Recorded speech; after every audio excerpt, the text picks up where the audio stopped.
Good morning, good afternoon, good evening. Welcome to another edition of OpenShift TV. We have a very special show today talking about CodeReady Dependency and Analytics. We're going to be talking about Golang support in general, but Dependency Analytics is a crucial tool at the moment, I feel like, in our efforts to shift left and have more secure pipelines.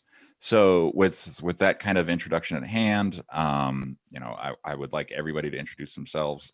Hi, I'm Chris Short. I do this every day. Parag, you want to start the intros there? Sure. Yep. I'm Parag Dave. I'm the product manager for CodeReady Dependency Analytics. Awesome. Udi, you want to go next? Sure. I'm Udi. I'm from Sneak, which is DevSecOps company partner of Red Hat. Dharmendra, go next, please. Yeah, I'm Dharmendra. I'm working for CodeReady Dependency Analytics team, and I am a senior software engineer here. Awesome. Yusuf? Hi, I'm Yusuf, and I handle the data part of it, so you can call me the data man. The data man. All right. I'm gonna get you. We should get a little layover. The data man. Arun Prats, you want to? And I'm sorry I said your name wrong, but Arun, you go it's ahead okay. next. Yeah.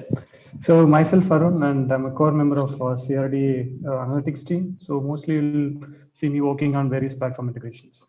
Awesome. So we have the team. This is the team here. All right.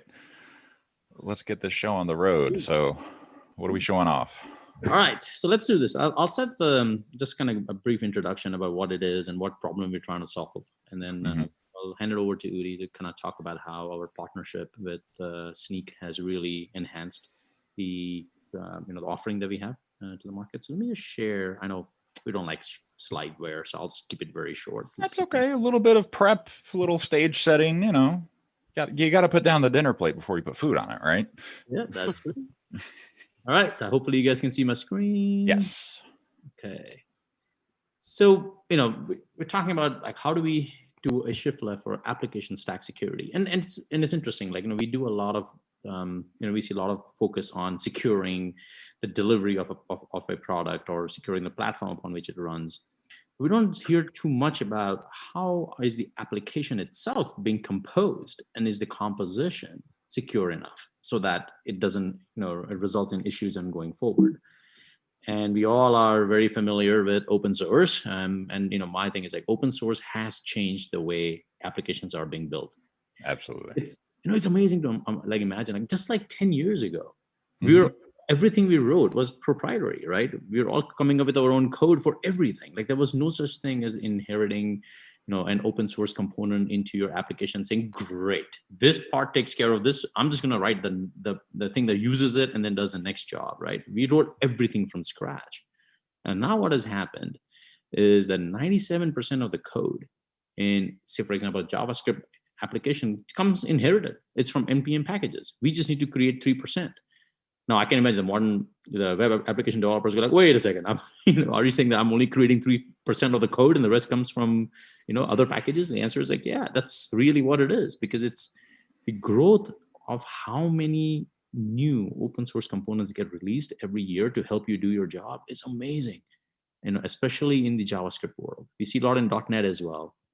Maven's very mature, so it has been growing, and now it's kind of slowing down because there's so many of them out there. So this is a report that that was provided by from the Sneak 2020 State of Open Source Security, and this is what Sneak found is the growth is amazing. So this is great. Now it's much easier and much faster to create new applications. Just create dependencies on a lot of open source components and bring them in. But the problem is not every open source package is equal, right? So you got 51% of JavaScript packages which are downloaded in 2018 actually had vulnerabilities in them. So you are importing packages, maybe there are these top 20 packages that get imported the most. But if 50% of them that were downloaded had vulnerabilities in them, that means that almost 51% of the projects out there have vulnerabilities in them. The other flip side of that is they already have fixes for them. So there are actually fixes published by the maintainers of these open source packages that you just have to import them into your stack, update your stack, and you will be okay. But what we found out was only 1/3 of the code bases in the world actually fix and update their packages in time. Majority of them take more than 20 days to remedy the issues. Now, we all are familiar with what happened with the struts vulnerability that, that was created that resulted in the Equifax issue, right? So the story, as what we have heard, is that Equifax caught the fact that the vulnerability was published and a fix for it was also published, asked the teams to look at it and say, all right, can you please go and update every software package that we have that uses that component, please go update it. Not every package got updated. And that resulted in the exploitation of that vulnerability and the big, massive, breach of data. So it wasn't like people didn't know about it. The fix was out there. It's just, how do you know that I'm actually using that package? And I need to update my application to the one that is not vulnerable, the non-vulnerable component of that was the problem. And so we feel like this is where we need to help developers and applications fix issues, find them and fix them ASAP. Otherwise, you're going to have, vulnerable applications running out there. The other side of that is also around license compatibility, right? I mean, there are so many kinds of open source licenses. There's so many custom open source licenses, right? And one of the studies that Synopsys did is they found out that 33% of audited code bases contained unlicensed software. So you are at risk now, especially if you're a company that is putting forward that application, that you're actually depending on components which are not even licensed, or there are custom licenses that you're not aware of how it affects you. So it's a huge conflict because you're trying to maybe put out as an open source package, maybe you're trying to create an application that's copyrighted and proprietary, but the components you depend on don't support that. So that's a big mess. And how do you figure this out? Because the amount of licensing that comes out there, it's all depending upon the terms somebody declares. There are so many custom licenses that goes from extremely permissive to extremely restrictive. How do you navigate that landscape? And that creates another issue for security for developers. So what we did was we took these two problem areas, right, around vulnerable application dependencies and around license compliance, and put it into CodeReady Dependency Analytics. And what that allows you to do, it's a hosted service running on OpenShift by Red Hat. And all you do is basically find and remedy these issues without leaving your source code editor. Whether you're VSCode, whether you're in a JetBrains IDE, just come in and you just do from right there. And you'll analyze the stack. You'll be able to find all your direct dependencies, all the transitive dependencies that the direct dependencies depend on. And that's another thing. Like, you got to go down the rabbit hole to figure out that, oh, the package I imported is perfectly fine, but it imports another package, and that package is the one that has an issue. And so how do we figure out all that data? How do we find out what are the vulnerabilities? Can I do it from a CI/CD process? Yes. I can also do it while I'm coding. So I don't have to worry about an afterthought. It's built into my DNA that as I am adding packages into my manifest file, I'm automatically finding out what is the state of vulnerabilities for that. So currently, Dependency Analytics supports Java, JavaScript, so Maven, NPM, PyPy, Python, and Golang applications that you could then scan and monitor for vulnerabilities. The whole analysis is powered by Snyk. And so I'm going to hand it over to Udi to talk about what is the power that Snyk Intel and the vulnerability database that they have, the best in class, brings to the table for this solution right here. Udi? Yes, thanks, Parag. I'll try to share my screen. Hopefully the demo gods. Yes. Do you see a big purple dog? Yeah, that thing looks mean. Great. So it's good to be here. Indeed, from Snyk. Snyk is a developer tools company focused on security, and this is our mission, helping companies, specifically developers, to develop fast and stay secure. So we have a freemium model, and we have about 1.5 million. I think it's probably close to 1.7 million developers registered on our system using our free tier or our paid tiers. We're about 5 years old, and we're a Red Hat partner. Red Hat Ready, I think, is the official designation, working on getting that up. And you can see some of the companies protected by Snyk there on the right. And really what it's about, kind of a different angle to what Parag was describing, is about software and software risk. If you have more software, if more things are now as code, then you have more software risk. And actually the risk you have when you think about, my app is not just my code. It's all these other things that are coming into my application, right? The things that are below the surface. That's why we use the iceberg. We think it's very useful, such as open source libraries that are coming in, and they could come in as a direct dependency. They could come in as an indirect nested dependency. I even if I think I know what the risk is, there's probably different layers in there that it's pretty much impossible to just be aware of. And then containers. Container is an evolution of the application. Container image has, a distro, and has application, binaries on top of that. And infra as code, right? More ops things are now in developers' hands. Kubernetes configuration files, Terraform. So all of these things are now in the developers' hands, and they're obviously their best place to take care of the security of their own application. And that's kind of what we're trying to enable at Snyk through really three main principles, kind of three pillars of our value prop. One is we're all about developers, right? There are tools for operation teams. There are tools for security teams. We want to meet developers where they are in the workflow. For example, with dependency analytics in the IDE as early as possible. The second thing is automated fixes about actionability. It's great to have information about what's wrong with my application, but what do I do then, right? So once the information that we'll see in the demo is exposed in the IDE, I can change my application as I go. I can also do things in Git. So it's all about meeting people where they are and putting as minimal friction into their workflow. And then security depth is our proprietary database, which is in the first instance, an aggregation of publicly available data that we clean up and abstract. And then in the second instance, it's our own research and our own vulnerabilities that we surface. Some of them could be CVEs, and we are a CV numbering authority, so we disclose that, obviously. But some of them, due to the nature of an ecosystem or the nature of the risk, might never be classified as a CVE.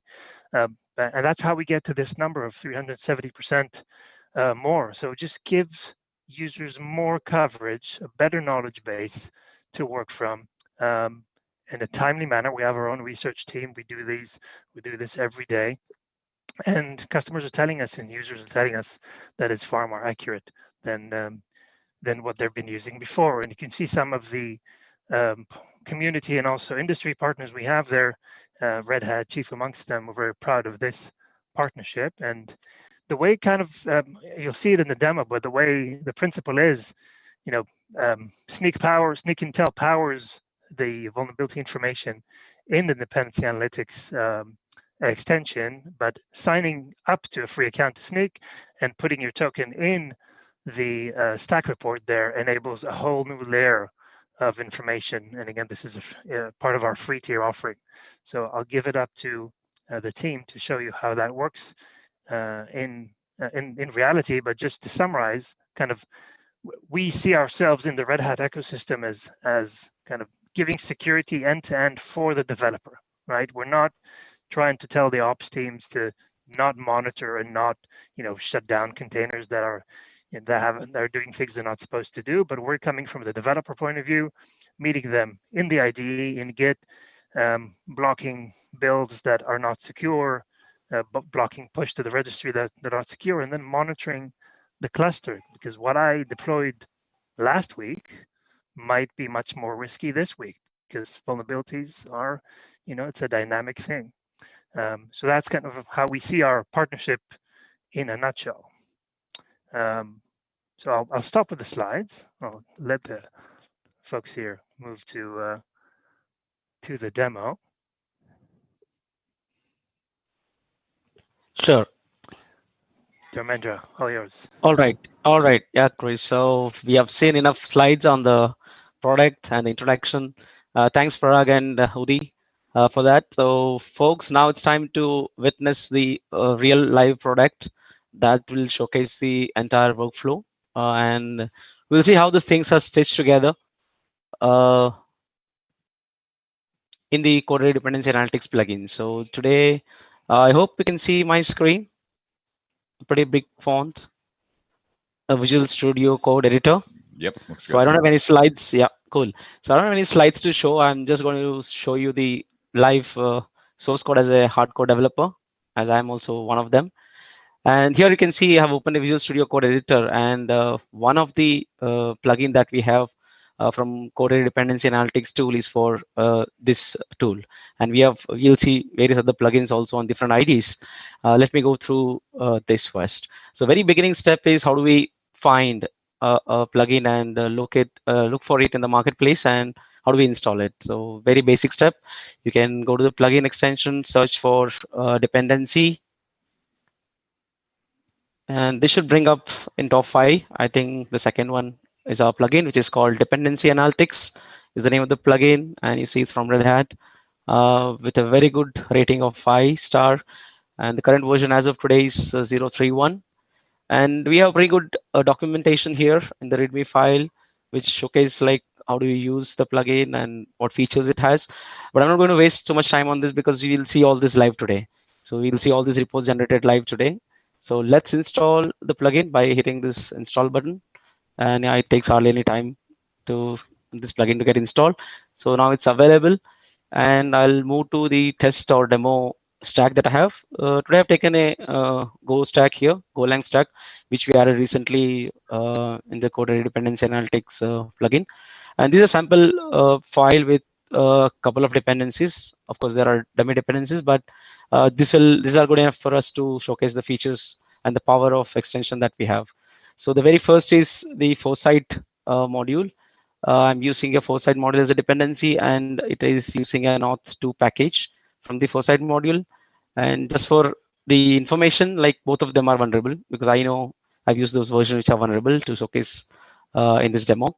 Similarly, I have a Nebula module in which I have a cert package, and here the case is one of the package is vulnerable, but the module itself is not vulnerable. So we'll see how these informations are curated by the extension and presented to the developer in early stages. And then, yeah, we have Helm with the plugin package, which is vulnerable. And there is one package downloader, which is having a security advisor for a particular version. So now when we have a stack, we also have a manifest file, just like go.mod in case of Golang, which actually lists all your packages and versions. So as soon as you open this file, actually the extension is going to kick in and generate a report, which we call as component analysis, which basically gives you every package and the version which is used in your project. What is the security profile for that package and version? So I'm just pausing here because I want your attention on the screen, because as soon as I click on this, it's going to generate a report, and there we go. That's it. So it just took a couple of seconds to get the information. And you can see a little summary on the bottom right part, which says found 5 vulnerabilities. So as Parag was mentioning, that as soon as you open your manifest file, is going to highlight you that you have 5 vulnerabilities and 1 exploit. You should be very much aware the word exploit, which is used by Parag in the worst case. So basically this project cannot be shipped. It has an exploit. And definitely the information that we get in this extension is powered by Snyk. That's our very strong backbone partner we have. So this is a bit a summary of what we have found in the stack as soon as we open the manifest file. Going to further detail, one step ahead in the analysis, you'll see the Helm package with particular version that is used is highlighted with an _red, which means there is security vulnerability for the Helm module. And it gives you a nice summary of the vulnerabilities information that you have for that package in this diagnostic message. So let's quickly run through this. Like it shows you the package name with the current version which is being used in your stack. It tells you how many packages or the modules together are affected by, are used in your stack, which are vulnerable, and known security vulnerabilities. Basically, how many known security issues you have in your this pack, and if there are any advisories from Snyk, that will be listed here, and then if there are any exploits available for this version. And among the available security vulnerabilities, what is the highest severity? So it says you have only one vulnerability, and that also has a low severity. And about till here, we have seen the information about the security and the advisories and exploits. The last part is very important, which suggests actually that what action can be taken to mitigate this, to make this thing more robust. And that's what Parag and Yudhya highlighted, that this is the most part which is missed out, right? Even if you find out that's vulnerable, looking at the repos, looking at all the information that we have in NVIDIA and in the public repos, it's very difficult to find a version that might mitigate the risk. So that's where we have a very good partnership with Snake, and we have a ready-made information for developers at the development time to know a version which they can be moving safely to mitigate this security. So this is a wow factor of what we have in our plugin. We'll see how we'll apply this. Before that, I will move ahead with some more things. Like for example, in Golang ecosystem, we have a SEM version format and we have a pseudo version format. So this is quite complex to handle because the pseudo version gives an option for developer to move to any commit that they wish, that they can use it as a dependency. So this actually spawn up the entire scan area for the securities, but we do support the security information till the commit level. So we have information for every commit, what is the security profile we have for every package. So that's the platform we have. So you can see Foresight having this pseudo version has 2 packages which are vulnerable, and among these 2 there are totally 3 known vulnerabilities, and of course there are no advisories and there is 1 exploit. So basically your man to first correct is Foresight, because Foresight has 1 exploit, which clearly means that you have to apply a fix or mitigate this exploit. So that's about the diagnostic message, or this report is called component analysis report, which gives you a nice summary and an action that you can take in your manifest file as soon as you open for any ecosystem. This applies for any ecosystem. It will be, as we'll see the next demos, how other ecosystem does that. One more thing I want to show you was on the advisory. So for example, if I just try to modify this version to 1.1.2, and you can see a little bluish tweet down. So it indicates a kind of a security advisory, not a known security vulnerability yet, but a potential security issue that comes as a security advisory from Snake. Again, thanks to Snake for this information. So this is like an early step the developer can take even before an issue becomes a known security issue. So this is nice information that we give you through our extension. So that's the recommended version, and that's what I has applied. So one way is to correct it manually as I'm doing it here, but the quicker way would be to just use a quick fix, which is again provided by our diagnostic message. You can see a little bit here on text called quick fix. Clicking on this brings up a small context kind of a menu, which has an option to switch to recommended version. So if I hit on this, it's going to move and it's going to rescan the repo. You can see the amount of time it takes to refresh the data. It is less than few seconds, and that's what the SLA we have for this component analysis. So now this is about the main dependencies that we have mentioned in the required section. I'm going to go into the specifics of Golang, which is not applicable to all the ecosystem, but yeah, the viewers who are Golang experts knows things that we use a replace a directive, which is one of the powerful option in Golang, where actually I can replace a particular package, a direct or a transitive, with another package, another version.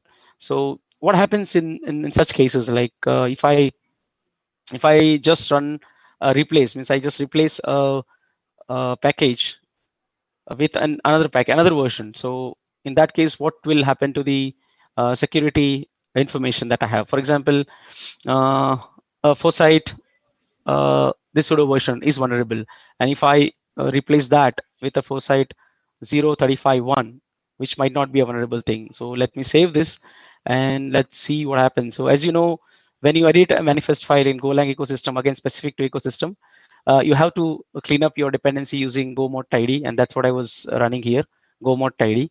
So if you edit this file manually, many a times it complains about the dependency not found, and it tries to download all the latest dependency that you made, that you modified. For example, it's downloading now Foresight 0.35. So it will take a bit of time. You need to just wait for it to get completed. This is again very specific to ecosystem. So you can see whenever you edit a manifest file, we have to make an ecosystem. You download basically all the latest dependencies that you have edited in your manifest file. So it's specific to ecosystem. This is cool stuff. Like the quick fix thing where it just blasts through everything. That's a developer's dream, I feel like, right? Like, Yeah, A, it's that's identifying wow. the problems, but then B, it fixes it for you. Yeah, and the same thing actually you can do using our CLI tools, or you can buy part of your automation. So it's taking a bit longer than I expect. Let me try something else. Don't know, because I'm streaming the video at the same time. Yeah, it's and probably it is because you're sharing the screen, right? Like that yeah, takes a lot because of it has CPU. to exactly. It has to download this entire package. My God. And just before the demo, actually, I cleaned the whole cache to ensure that everything goes smoothly. So because I cleaned the cache, it has removed all the modules from my mod cache. It's no problem, like what is actually going on in the background? It's downloading all the various packages and scanning them, or it's downloading. So basically, it has. I have uncommented this line. So he found that now my manifest file needs this package with this version. Okay. So what I had was the foresight with this version in my cache. So now he's downloading the 0.35.1 in my mod cache, and then it will apply and give me the information. But usually it doesn't take this long. I am just surprised with this. I mean, I get the demo god. I wonder if you know what? Okay, I'm just going to check the GitHub status page real quick, just in case. No offense to GitHub. I can try one more thing. I can just do this. So now what you can see is the Nebula 1.1 was vulnerable here.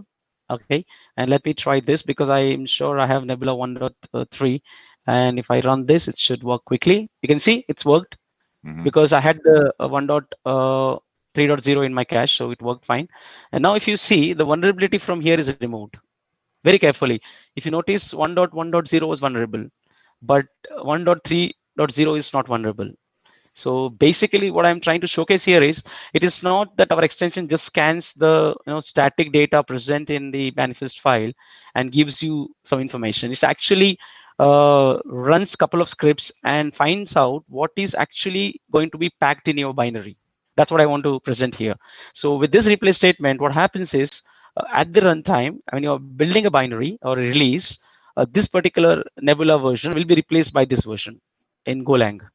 Nice. So our system identifies this, and actually it's going to find vulnerability for this and not for this main package, even though in your main section you're mentioning the version as 1.1.0.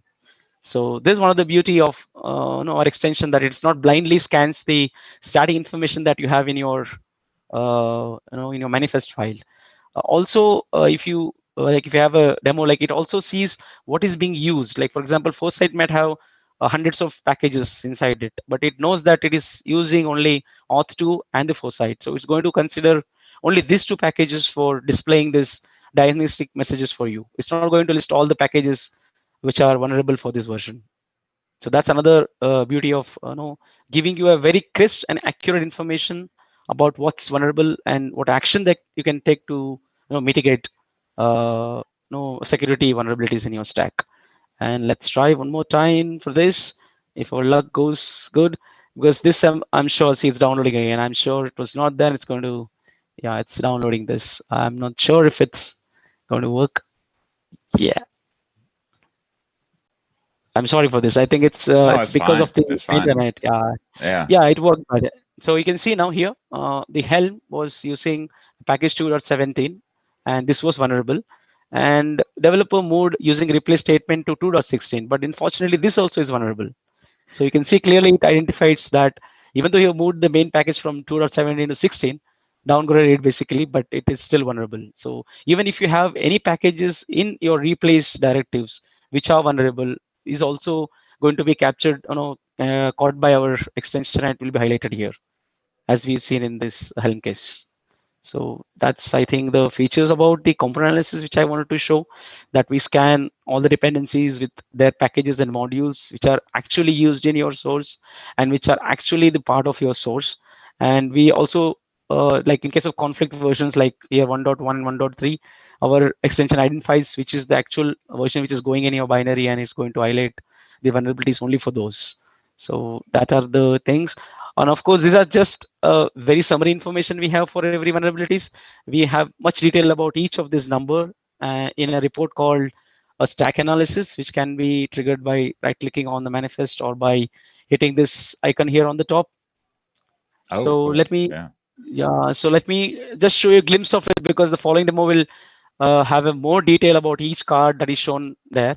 And when I click on this, you can see a little bar on the status. It shows I'm collecting the dependency. So basically, it builds a dependency tree for your project, and then it gives that information to a backend. Backend processes that dependency tree, as Parag was mentioning. It is not about the direct dependency, but all the rabbit hole till down, and it gives you a detailed information about each of the vulnerabilities in this. So I'm not going to go through this report, because the following demo will be taking detail of each of this card and all the information about this. So but let me stop here. It is very worth pointing out, you never left VS Code, right? You didn't have to. You never left your IDE, right? Like that's power, right? Yeah, correct. So that's the advantage of this. And also we can do everything pretty much from manifest file. Even we don't have to go to this real report if you don't want to dig into the details of what it is. You can just right click and, as I mentioned here, the quick fix, and that should do the job. Wow, nice. Yeah, so that's the power of the entire platform we have. In fact, I would say the plugin is just one of the front face, but we have a huge platform behind. And we have a data man who captures all the data and curates the data. And we have AI machines which runs and which gives us all the AI information that you will see in the further demos. So without wasting much time, I think over to you, Yusuf. I'll stop sharing and we can continue with the real report. Yeah, fire away, Yusuf. What you got? Yep. So hope everybody can see my screen and can hear my voice as well. Yes, we do see the side panel of all of us together. Oh, okay. You might want to minimize that just for CPU. Cool. Yeah. Cool. Thank you. Yeah, the good thing, like in a cricket match, like, the good thing is, like, if the opening is very good, then the middle order batsmen find it very easy to play along. And I feel that Parag, Udi, and Dharmendra have given such a good intro about what we have. Like, it becomes very easy for me. Like, I don't have to repeat all those stuff. Having said that, this is the Maven example that I'm showing you on the VS Code. And again, this is just a Maven specific, ecosystem specific, that in Maven we can have an option of different modules, like where we can have a parent manifest file and then different child manifest files like this. So just in case of the flagging of vulnerabilities aspect is concerned, so for that, like, even if you open any child manifest file, even there we are gonna scan it and we are gonna flag it if it is vulnerable. Like in this case, you can see, right? It's like there is a hierarchy of 3 modules, and inside that there is a pom.xml which exists, and even there we are going in and flagging that there's a vulnerable package over here. And then the same thing, whatever Dharmendra showcased, like all those things are applicable over here as well. So I won't waste much time over here because these things have already been explained as to what this scanning is and how to fix these vulnerabilities and all. So let's directly go to the report part. So once I click on the on that link to generate the report, you can see that in the status bar, it is generating that report. Actually, it is downloading all the dependencies, creating the correct file, and then it will create the final report for us. So just need to wait for a few seconds, because unlike the flagging of vulnerabilities part, which happens like within 1.5 seconds or so, this one takes a little more time because obviously you're getting a lot more data over here. So here in the report, you see that we have namely 4 tabs: the security issues tab, the dependency details tab, the license tabs, and the add-on tabs. So I'll explain each of them one by one. Let's start with the security issues tab. A lot of things have been spoken about that already in the previous conversations that we have had. So what do we have over here? So when we scanned the entire report, in all the dependencies, we found out that there are total 192 vulnerabilities associated with the packages that I have. And how many dependencies are affected? It shows us 5. And over here, what does it show? It shows you all the details of all the packages which are actually vulnerable. So IO vertex web is vulnerable, and so on and so forth. It tells like how many vulnerabilities are associated to the direct dependencies, as well as how many number of vulnerabilities are affecting the transitive dependencies. So if we click on any of them to see the example, you see that it says that the current version that I've been using is 3.4.1, and the recommended version that we have is 4.0.0. So this is the non-vulnerable latest version that we have, which will resolve this issue and also make sure that the version is proper and updated and it's the latest one.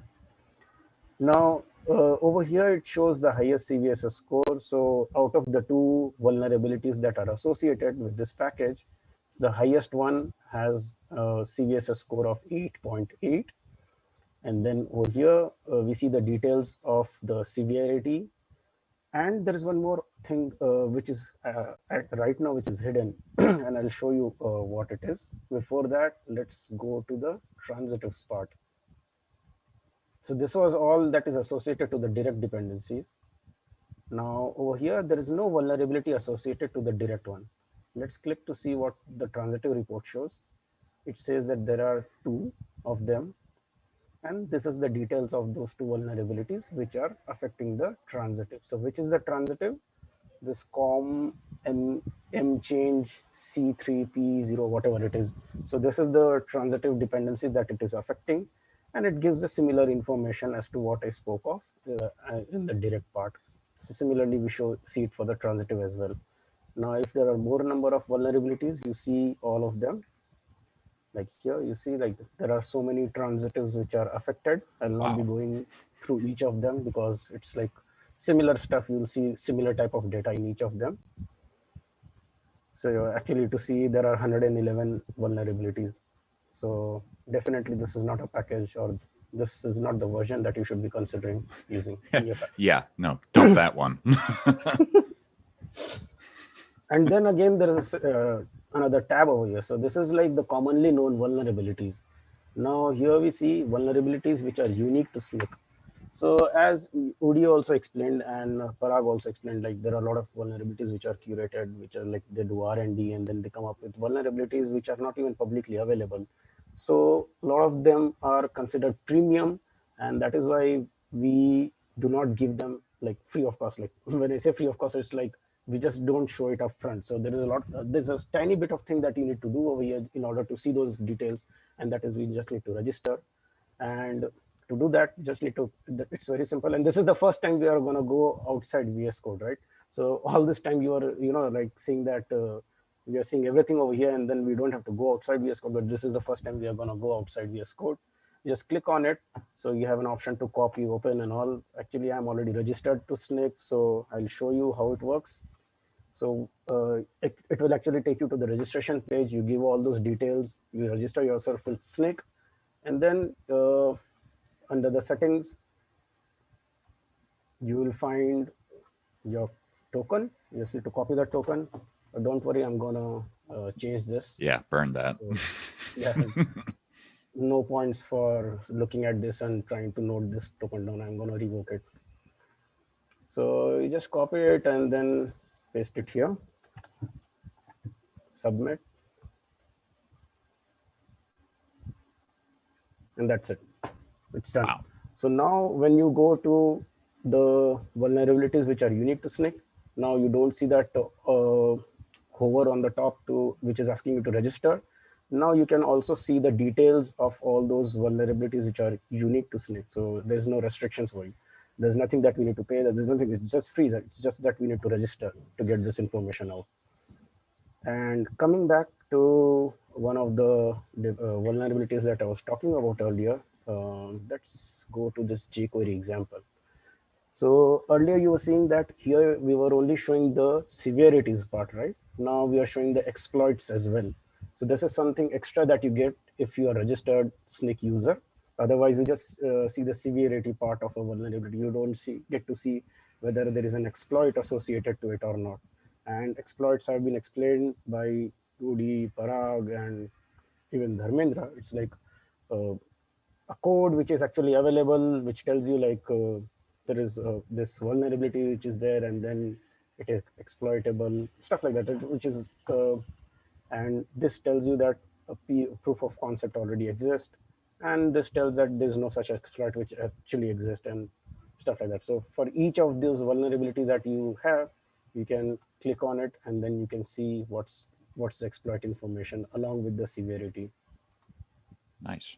So that's all about the vulnerability card. Now going to the next card, which is the dependency details.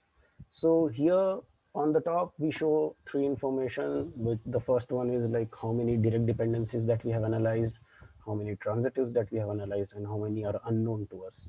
So unknown can be of two types. One is like it can be a totally private dependency, which is not like we cannot know anything about that. So that comes in the unknown part, or it can be something that our system is not aware of, like it is publicly available, but it is not yet available in our system. So that is also flagged as unknown. But we make sure that whenever we come across any such unknown dependencies, it takes around 4 to 5 minutes at max to get that dependency into our system. And then when you fire this stack report again, the next time, like say after 4 or 5 minutes, that unknown dependency won't be unknown anymore. And you'll see all the details of that dependency as well in the report. Now, transitives has been already been explained. So there are 48 transitives which are associated to it. From the transitive perspective, we are only checking the vulnerability aspects of it. So we see if there are any vulnerabilities associated to that, we show it in the security issues card. We don't show the details of the transitives over here because obviously the list goes very long. So in this, like there are only 9 and 48, so the numbers look very small, but believe me, like for some package, for some repos, the transitives can go as high as 1500, 1600 numbers. Yeah. So we cannot show those things in a report. So let's open one of the package and see what this dependency thing shows. So what is fab? I want to open the one which is not vulnerable. Yeah, this is a good example. So I'm skipping the part about the vulnerabilities thing because we have already spoken about that. So I want to show one which is not vulnerable and what extra information that we can see over here. So this is the package name, and then this is the current version that we are using. And this is the latest version of this particular package, which is available in the market. So we suggest that if you want, you can upgrade to this latest version and make sure that your stack is up to date. And then over here, we show what is the license associated with this particular package and version. And then along with that, we give a lot of Github statistics, which tells the user as to how popular this particular package is. So it tells the number of contributors, the forks, the dependents, the stargazers, the usage count, and all those things you get to see over here.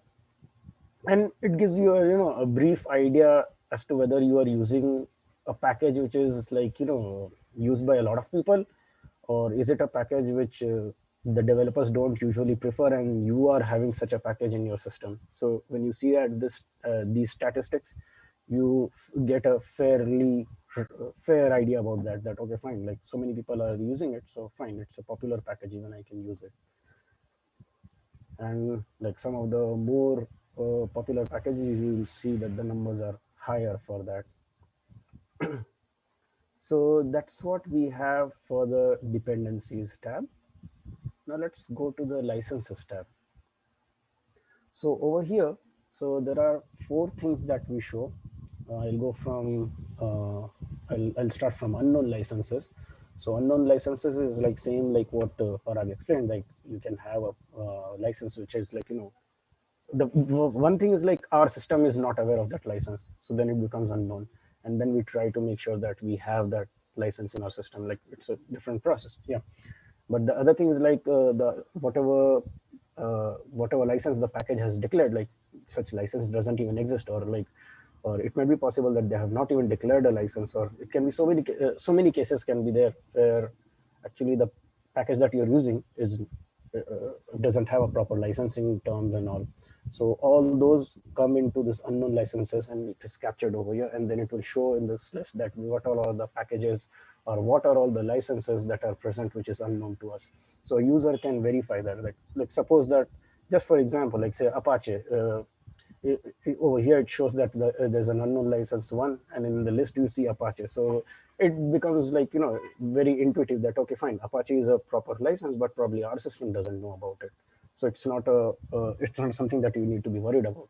But if you show an unknown over here, and then in the list you show a license which is, like like nobody even knows about it, then you get curious that, okay, fine, the package which I'm using it, like what's the license that the person has declared? Like, should I be using it? Should I not be using it?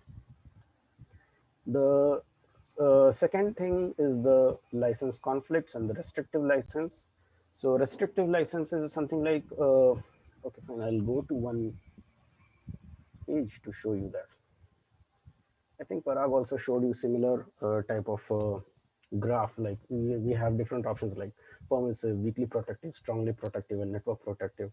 So like suppose that you have licenses in all the licenses from this permissive list, and then one of them is either weakly protective or strongly protective. Then we know that, okay, fine, one of the packages is an outlier. So that also gets flagged, and you get to know that, okay, fine, there's an outlier that we have found out.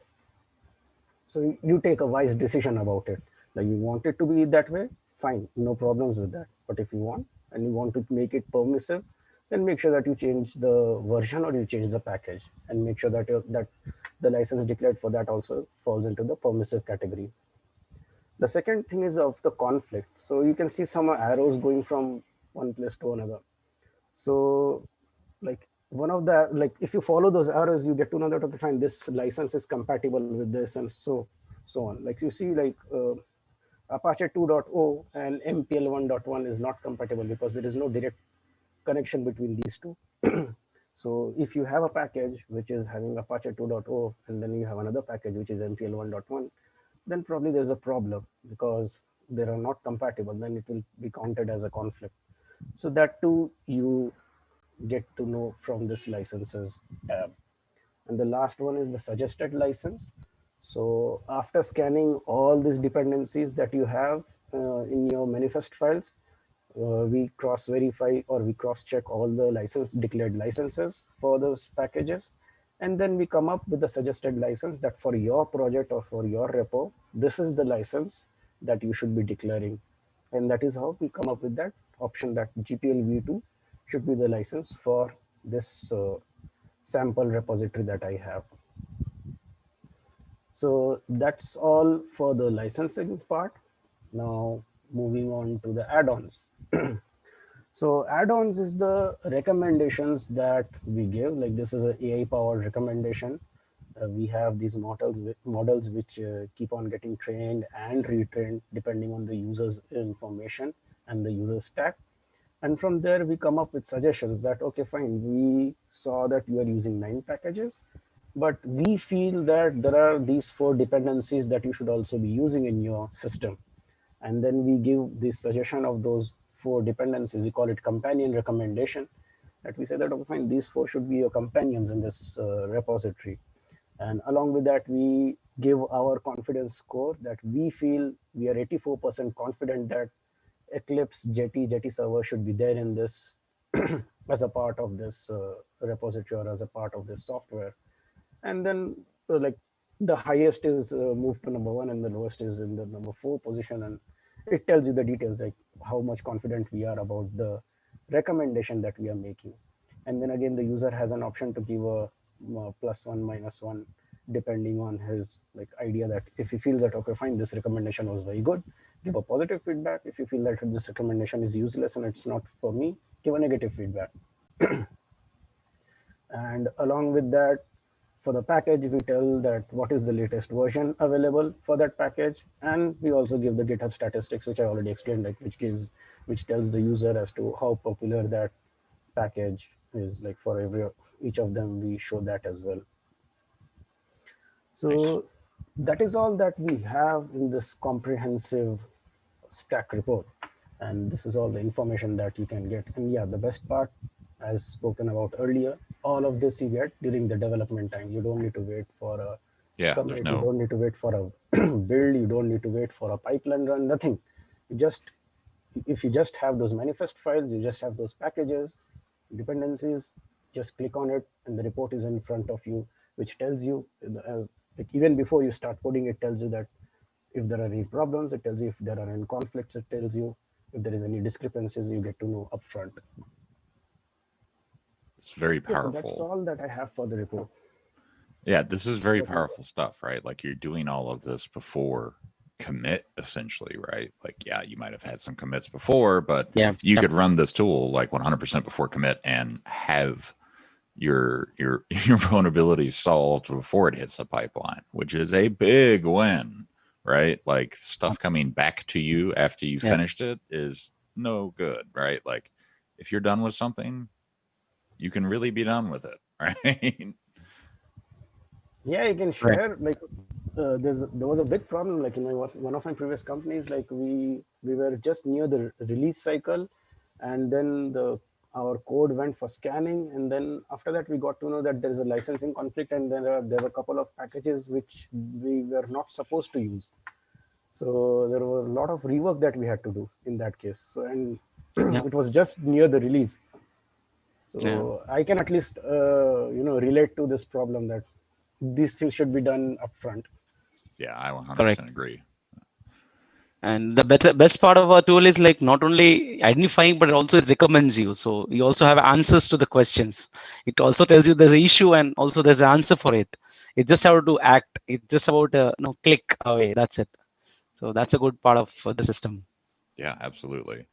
So Parag, if you're still on the line, are there any image pull back off me is asking in chat, which is by far like the coolest like chat handle you can ever have, image pull back off me. There's an understanding that, right, this is a hosted service and like it'd be hard to use in a disconnected environment. Is there any roadmap plans for disconnected environments at all? No, it's a good point. Yep, no, that's a good point. That's what we're planning is as we move forward is bringing it into an on-prem environment. How do we get the vulnerability information down there, right? So then you can just run your scans locally and you don't have to worry about sending all the package information outside. So yes, that's part of the roadmap. There's some other items which are pretty excited about. They're coming out. Like I know Dharmendra kind of touched on that a little bit on the CLI that we are for the whole automation piece of it. So I know we have some time. Maybe we can quickly run by like what are some of the upcoming items that we have got going around the CLI, around expanding our capabilities inside the IDEs themselves. So we saw the VSCode, CodeReady workspaces, Eclipse Chase stuff. Now we're looking at what could we do in JetBrains. So yep, that's part of the roadmap. I don't know, Prashant, you're on, or Yusuf, you want to talk about what's coming? Parag, I think Arun can show us Che and hosted Che and other demos. I think we have a couple of things from Arun. Arun, share my screen.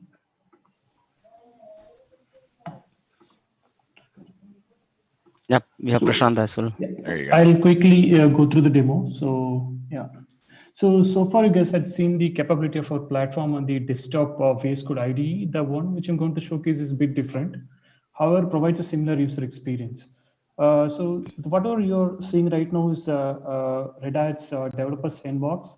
Basically, this will help the developers to run their day-to-day development job right in the OpenShift.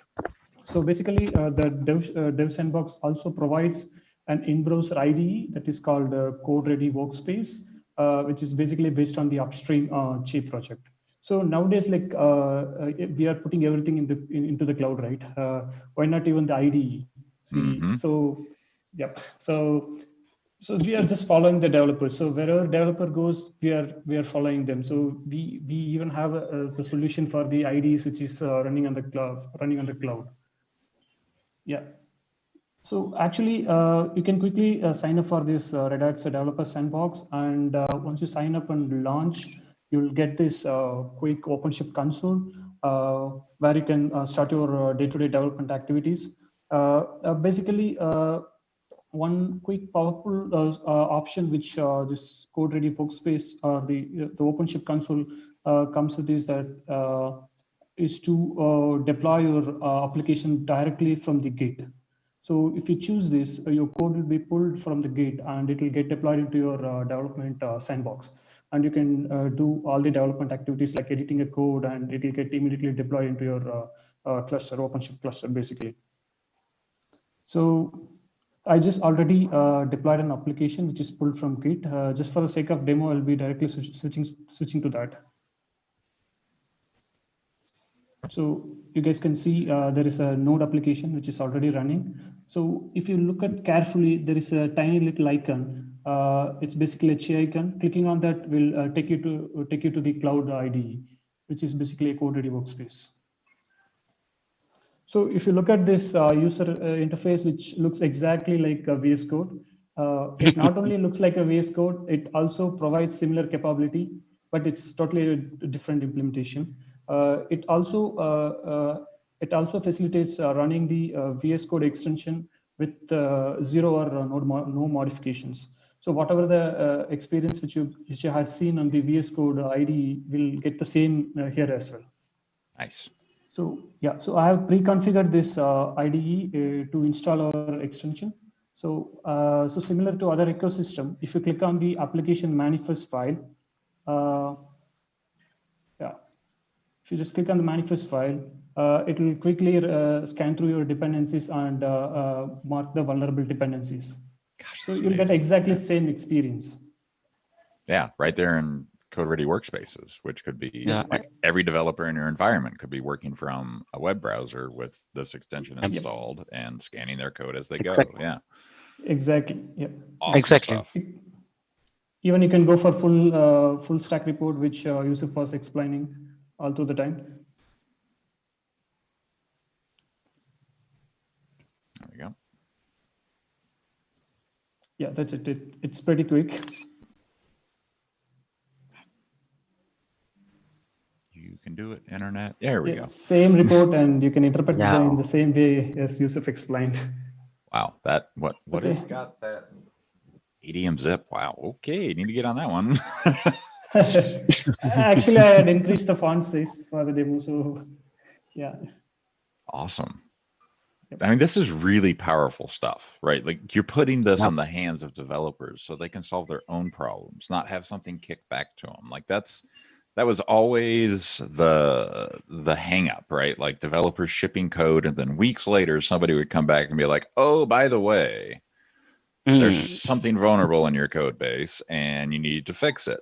No explanation as to how to fix it. Just, somebody ran some static code analysis and said, oh, there's problems. Here they are, right? Like this is doing that and giving you a path to solving them, which is amazingly powerful. Yep. No, that's what that makes it easier, right? Then it's like instead of saying shift left, you're actually enabling the developer to do it.